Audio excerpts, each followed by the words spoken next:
პროტესტი უკვე 300 დღეზე მეტია მიმდინარეობს და 4 ოქტომბერიც ჩემთვის არის პროტესტის ერთ-ერთი დღე, იმიტომ რომ მე ჩემი თავისთვის არანაირი დედლაინი არ დამიწესებია. ისიც ვიცი, რომ რევოლუციას მე არ ვაწყობ, ხალხი აწყობს ამ შემთხვევაში და ხალხის სახელით ვერაფერს ვერ დავპირდები. მე ვიცი, რომ ჩემი დედლაინი, ჩემი წამზომი გაჩერდება იქ, როცა გავიმარჯვებ. ჩემი ფინიში არის გამარჯვება. ეს 4 ოქტომბერს მოხდება, 9 ოქტომბერს მოხდება, 29 დეკემბერს მოხდება. ამის მიუხედავად აქ ვიდგები, ამის მიუხედავად ვიბრძოლებ და მჯერა მხოლოდ მშვიდობიანი პროტესტის, იმიტომ რომ მხოლოდ მშვიდობიანი პროტესტს აქვს გაფართოვების და ყველას მოწვის ძალა და ზუსტად ყველას მოწვა ის, რაც ჩვენ გვჭირდება რეჟიმისთვის ძირის გამოსაცხელად.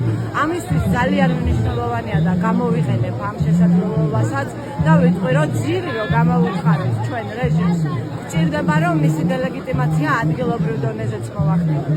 არა მხოლოდ საერთაშორისო და ნაციონალურ დონეზე, სადაც ის რეალურად დელეგიტიმირებულია, არამედ ადგილობრივ დონეზე, რომ რეგიონებში, სოფლებში ყველამ გაიგოს, რომ ამ რეჟიმის ნება არ სრულდება და არჩევნებად წოდებული ფარსი საზოგადოებისთვის საინტერესო არ არის. ამიტომ არ წახვიდეთ არავითარ შემთხვევაში 4 ოქტომბერს იმ ფარსში, რასაც რეჟიმი გთავაზობს.